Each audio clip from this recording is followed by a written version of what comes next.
Welcome back to CEEN Caribbean News. It's now time to go in depth.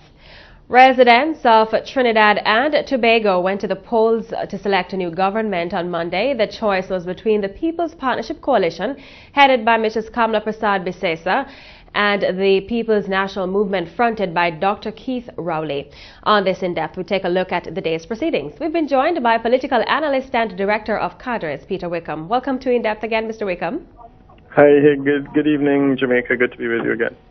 Okay, now first, Saturday was the end of campaigning for all parties. Can you give us a brief rundown of the atmosphere as persons closed their arguments for office? Yeah, well, I mean, both parties wrapped up on Saturday with big rallies. I think general consensus here in Trinidad and Tobago is that the campaign for the opposition, the PNM opposition, was campaigning essentially against the UNC, a relatively negative campaign. That was the focus. The UNC was campaigning on the basis of having performed. So they deflected the responses by saying, look, we've performed, we've delivered. And both of them put their pitch.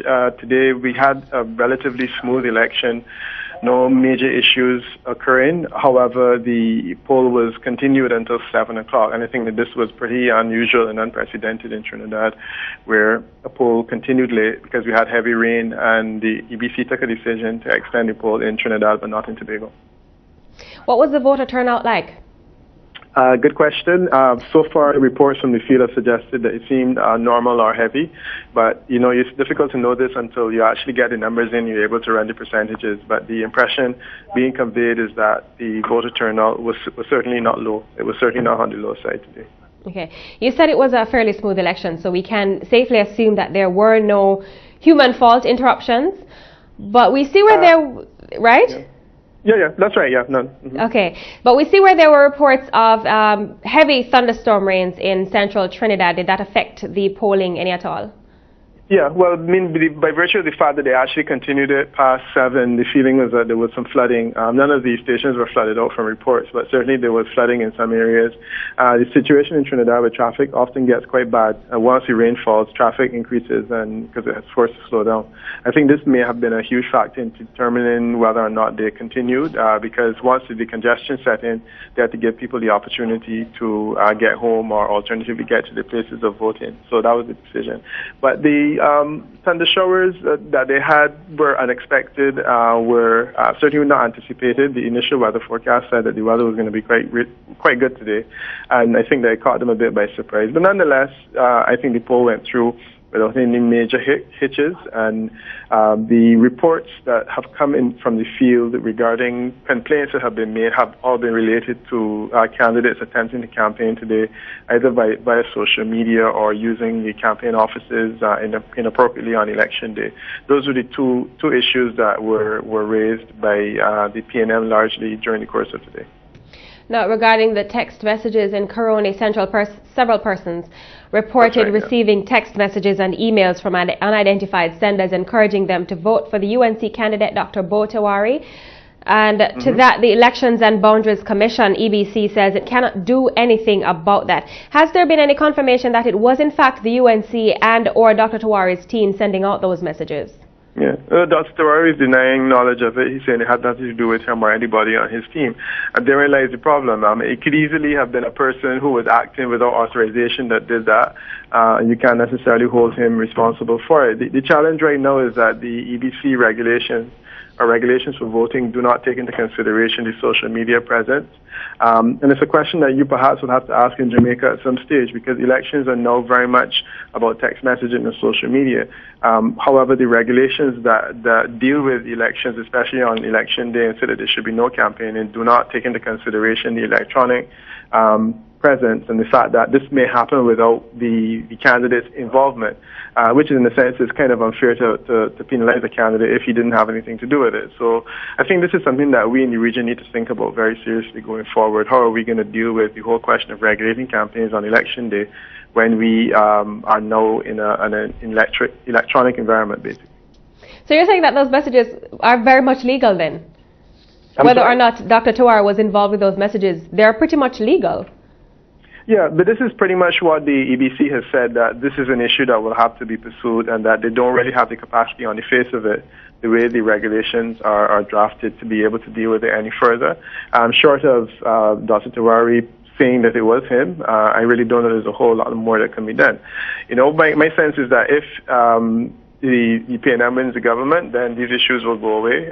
They will not say anything further. If there isn't, and they think there's a basis on which they can turn back one seat, because one seat is important for the victory, then they will pursue it. But I think it's really going to come down to a question of whether or not the seat is going to make a difference in terms of the outcome. I think if it does, they will protest further. I think if it doesn't, you know, we won't hear any further about it.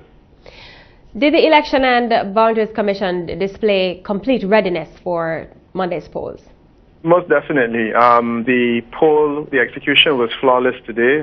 In the field, the number of polling stations was adequate. I visited a few polling stations myself, and the throughput rate was extremely rapid. People found their names. They were able to go and have their names checked off. They were able to vote fairly efficiently, and in most instances, there were not a lot of lines, and it wasn't because there weren't people going. It was just because the system worked. In Trinidad and Tobago, they tend to have a lot of polling divisions and different stations, voting places, and locations within polling stations where people can vote fairly easily. So by doing that, you increasing the number of places, you make it possible for a large number of people to vote easily. So I think that they get full marks for the way they handled today. Yeah. Moving beyond the elections today, you mentioned that one of the issues that need to be looked at is the electronic aspect of campaigning. But taking it a little bit beyond that, Trinidad and Tobago, being the joint state they are, voting was extended in Trinidad but not in Tobago. Do you foresee this being a problem when the polls close today? Yeah, I mean, it's already been raised as an issue because certainly one of the candidates, leader of the ILP, Mr. Jack Warner, is raising concerns about the fact that he felt that if you're going to have an extension in one country, then you need to have it in one country. Tobago is part of the Trinidad and Tobago. It's a unitary state, and there was no basis on which to say no. The other suggestion that's being made is that the voter turnout in Tobago by 6 o'clock had already been so high, it suggested that there was really no problem. But there was rain there. Some people claim that even if it was for the basis of just showing fairness, that they should have had an extension in Tobago. And that also, I believe, may very well come up depending on the outcome. And normally, if the government is changed, these things are not pursued any further. If the government isn't changed and there's a belief that something untoward happened in the final hours, then maybe it may be used as a basis on which to raise an objection. Okay. Now, reports that we're seeing say the elections are too close to call, but have any preliminary results been released at this time, even partially? Yeah, we've had results coming in already, and about 5 or 6 places. There are unofficial results indicating that the PNM has taken Tobago, one of the Tobago seats. That's not entirely surprising. The feeling is that would have happened, and they will probably take both. On the mainland, however, the results have come in, have been both ways, have gone both ways, and I don't know that, especially since we are not able to associate them with any particular polling divisions in any serious way, it's difficult to say. It really is too early to tell.